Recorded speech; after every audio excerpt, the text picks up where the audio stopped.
secondary Palm or Olympia, or like they all have one. Yeah, it's never Hodan, but they all have one. Cake doesn't. I think he's the one player that I can't remember. Well, I also don't know if kusi has one, but I assume so. I can trust Cake to pick up any character in the game and be able to mix you with it. That's true. Like, that's just how it goes. It looks like they're striking now to Tower of Heaven to start off with. Tower of Heaven. We're actually in the collegiate high school version.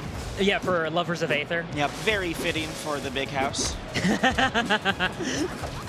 it just had a little bit more blue and yellow, we'd be good. Ooh, great sign. Yeah, fantastic placement. Ooh, I love to see that confidence in response to the finisher bomb. Yep. You do have some time to respond, right? Like, first it beeps and you can still hit it away. Yep, I was talking with ZeeBee about this like a couple weeks ago. And we were just saying this, a lot of people, big, very big. A lot of people they'll see a bomb coming and they will either parry or run away. Yes. And he's like, no one just hits it back yet. Yeah. And he's like, yeah, once people start doing this, this will be a lot harder. Yeah, it's something that I think a huge part of what gives finisher bomb power, especially with players that are less comfortable around it, is specifically their fear of it that makes their lines of play really predictable from there. It's so scary, even though you literally have time to just, okay, it has like a big fuse, I can just hit it back at you. That time just backing away from the bomb. I like that, right? Looking for the second bash, but also sets up kusi to try to get another edge guard going. There we go. Kusi is clearly studied. Yeah. We were saying this. Kusi is not getting mixed up by any of these bombs, has frequently been hitting them back or been putting Mallow in very rough situations due to it. Like, at worst, in the situations where kusi's not hitting it back, we're not seeing, like, a roll out of the way or a parry. It's just, like, a run, right? Like, just knowing I have the time to just move out of the way. It's scary, but you cannot panic, and kusi is putting on a show right now. This is a clinic if you're trying to figure out how to deal with bombs. And, like, the thing I'm noticing, too, is, like, right now, kusi is representing bash on, like, follow-up at the edge of the stage a lot, right? He's just pounding into ZeeBee's head. Don't ever hold in on me in this set, right? Because I am constantly looking for bash, and like that could potentially play out in huge ways as the set continues. It gets one, but it's feeling like a struggle to find any solid confirms from ZeeBee. Ooh, good parry. It looks like kusi was not expecting that either. kusi running in just a moment too soon to try to punish that bat swing. It's one of those moves where it's not good because it's so slow, but ZeeBee seems to hit it way more than everybody else. A second up air, it's not going to work. ZeeBee just holds out once again, but being able to punish the end of that up special, right? Because ordinarily, Mollo protects himself by throwing that bomb down, but Ori's just up there immediately with that double jump with the up air right afterwards, and it's just creating a big wall for ZeeBee. And like this puts ZeeBee in a really awkward position because he is a Crag main, but the Ori-Crag matchup is dire. Yeah, we're actually going to see the Clairen, it looks like, coming out as the next attempt to deal with this. I mean, we've said, we started this out by saying ZeeBee is one of the perennial multi-mains, but the problem is it's Crag and then the cast of characters. Yes. And a lot of them are very specific, either stage or character counter picks. And the Ori's been a little bit of soul-searching recently. It's, I am curious to see how well the Clairen does. I remember MSV attempted the Clairen counter pick against kusi at Genesis, and I don't feel like it did particularly better, but it was also a half-joke pick because he ran the Arizona colors and picked Merchant Port, so it just felt like he was saying hi to SBS on commentary. When people say that there's good nonverbal communication, that's what they're talking about. That's what Rivals teaches you. And another badge. He keeps holding. I mean, Nair at that percent's just going to do it anyways, but like, gotta make it a little bit more difficult. I mean, like, the thing is that kusi is just so consistently going for it. I'm not surprised, like, for a moment thinking maybe he's going to switch it up this one time, right? No, until you switch up your defense, kusi does not care. I mean, the thing is, like, ZeeBee had, right? He was holding out a lot in the previous game as well, but like the thing is, as a thing to fish for, it also doesn't put kusi in a bad situation because he's still edge guarding.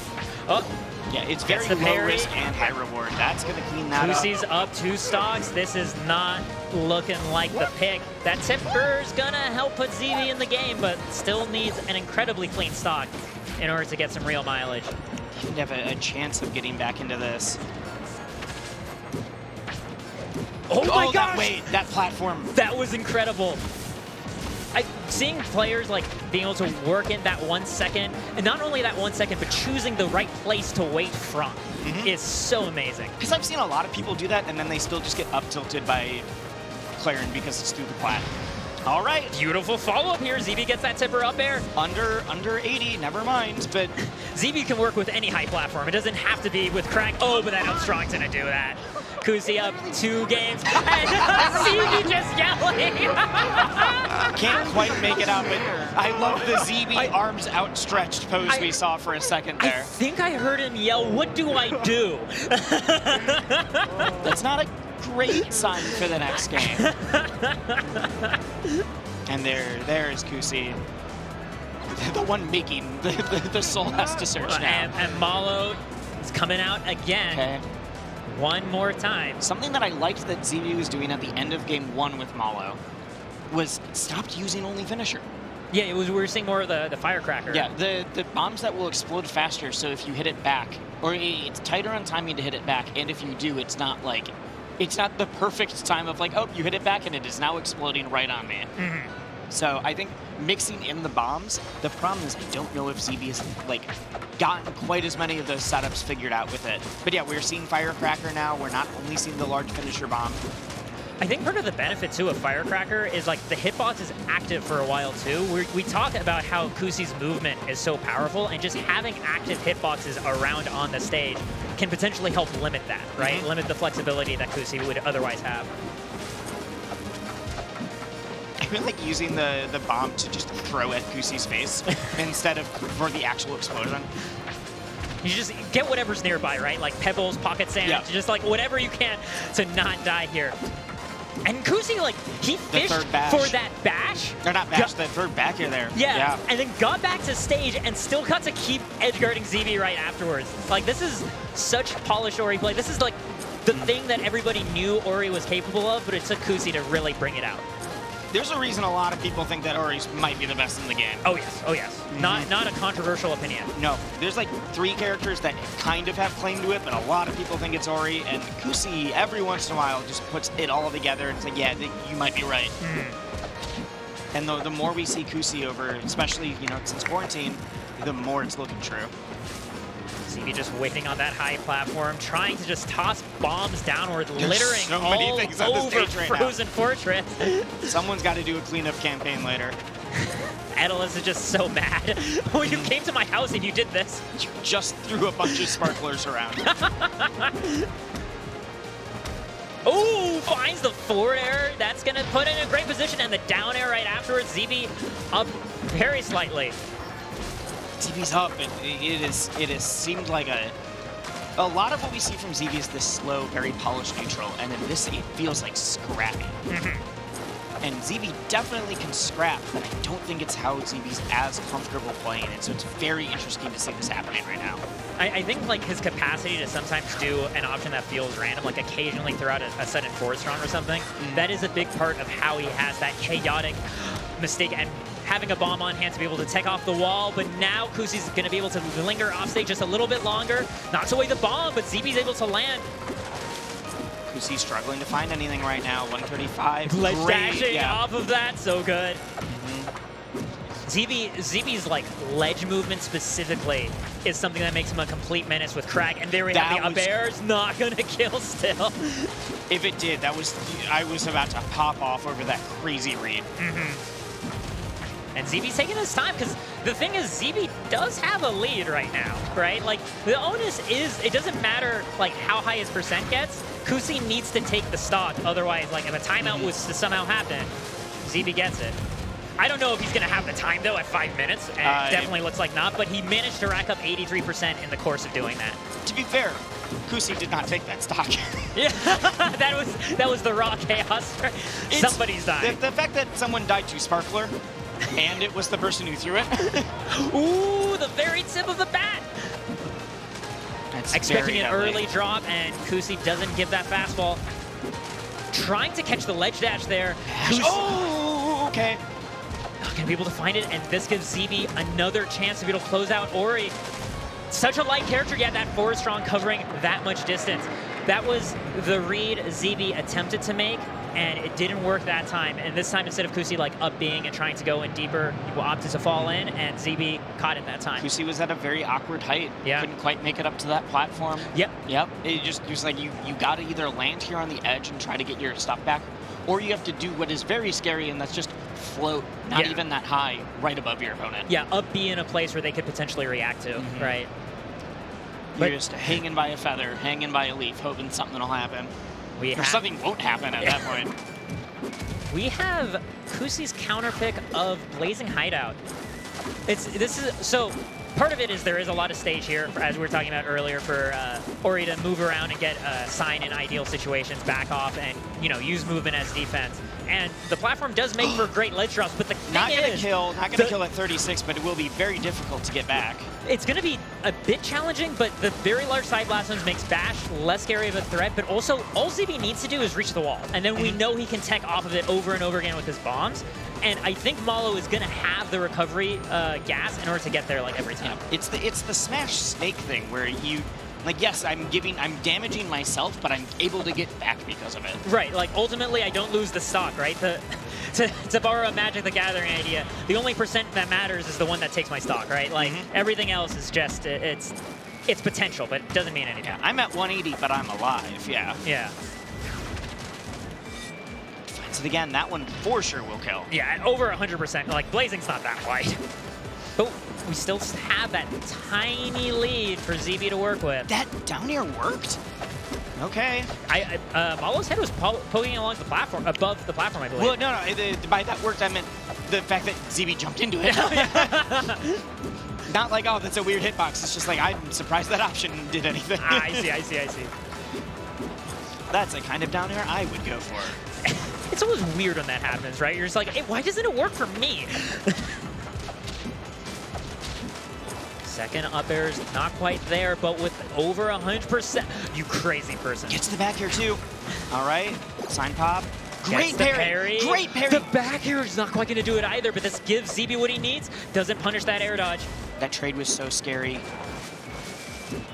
ZeeBee's like trying to build intimidation with these bat swings, but kusi knows that he can just back off, let Sign deal with it instead.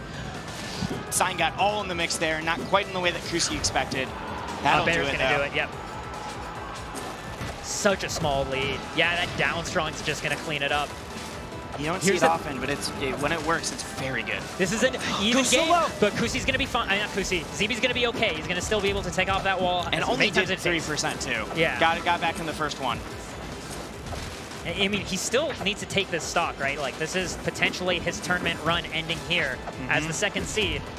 kusi's got one more game to play with if this doesn't go his way. ZeeBee does not. Yeah. Oh boy, here we get that forward air into the down air, and that will bring us to a game 5. The double dip all the way off stage. Yep. ZeeBee, I mean, as much as he loves, as he calls it, the Elden Ring as Crag, that down special off stage, you can find it with other characters.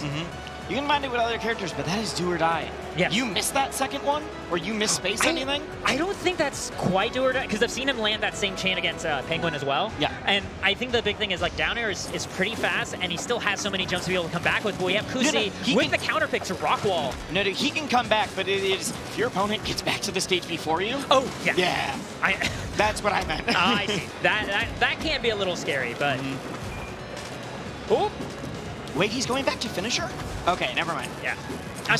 The fact that it was working so well, the sparklers, I thought that he was going to mix it up more. No, it's just sparklers, but it's working well. I think the thought with that finisher is we are on rock wall. If you get someone with a finisher at the edge of this stage, like, they are gone at any percent. Dead at like -20. Yeah, for real. Oh, Ford Strong's going to just Galaxy outright. ZeeBee once again holding on to this lead. Second place is going to just hope kusi navigate past there. And the Sparkler coming in big to just get in kusi's way before he can pop up Sign. ZeeBee, oh, that was looking so smart. Oh my gosh, having the Sparkler to combo off of your up B into the opponent. And gosh, ZeeBee's just not afraid of fire. Oh yeah, that's going to be it. I mean, you're playing as a moth, you can't be afraid of the flame. I do love that. I think you literally are supposed to be afraid of the flame, but the analogy doesn't work quite as well. kusi's on last stock. Yeah, kusi's on ZeeBee last stock. ZeeBee is looking a lot more comfortable too right now. I mean, this is historically such a good Ori stage, right? So much ground space to play with, but also, like, you can just die off the side. Like, there is truly no DI that feels safe against Ori on this stage. But he hasn't had the chance to really get a solid carry through. Gonna try to find it with that. Ooh, forward air, not quite gonna do it, and just buffering forward air by ZeeBee. That might be it. This could be the edge guard. No, gets back. But gets the follow-up right afterwards. Wow, the pressure by ZeeBee off of just that single stray hit. Gets the dunk off before the up strong comes out. He's just trying to get that up air. Yeah. Let me pop you. Let me get that up air. Get that up strong. Anything. Yeah, I think that time was trying to catch a tech on the platform. Oh, not gonna die there. Not having the team up available. Yep. Up air, next up air doesn't quite work. ZeeBee is just drifting out so perfectly to make this hard to come together. Oh boy, yeah! Upstrong's gonna do it, and we hear the scream of ZeeBee all the way back here. The huge yes, and once again, Mollo being the MVP in ZeeBee's lineup when it comes against his fellow top players, sending kusi out of the bracket. Gets to advance to loser semis against Akashi. I mean, both phenomenal players, but like you said, this was just a little bit of a problem matchup, a problem player for ZeeBee. Yes. That is a huge win for him right now. It means that, like, this solution that he's found is going to hold, right? Like the life raft of Mollo. It's just like, it doesn't have a leak yet. He hasn't figured out a way to deal with this. I'm staying afloat because, like, you can't go to the crag against. Well, it's also it wasn't just the one-time gimmick. It worked once and then you solved it. Yeah. Which, to be fair, we kind of thought was what happened game one. But then, no, I mixed it up, and it is now not just the, like, all right, here's the one solution. We are now playing the video game against each other again, not just the mini game inside of it. Yeah, yeah. I'll be interested to see what kusi cooks up, especially because, like, it was the firecrackers. It was like the big macro change was leaning on that. The active hitbox, not only the active hitbox, but just the fact that, like, he could fly into kusi on the recovery, and then it's just like, then this keeps you in hit stun right afterwards so that I can just reset to neutral off of this. Started finding way more dares, way more fairs. Also was not getting them hit back, and, like, I mean, they were being hit away, but not in the way that the finishers were, where ZeeBee was literally taking damage or dying for it. Yeah, but we have winners final.